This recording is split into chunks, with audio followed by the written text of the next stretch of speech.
Car చుట్టూ ఉన్న explosive proof frame మాత్రమే చేస్తుంది. దాన్ని టెస్ట్ చేసే మొదటి వ్యక్తులను కూడా మేమే. అయితే $3 లక్షల కార్ ని పేల్చే ముందు ఒక మామూలు కారును పేల్చి అందులోని వారు బ్రతికారో లేదో చూస్తాం. 3, 2, 1.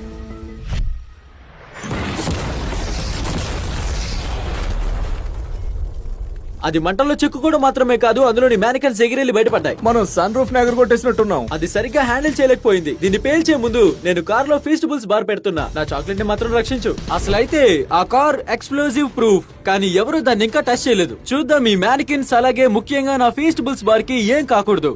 3, 2, 1.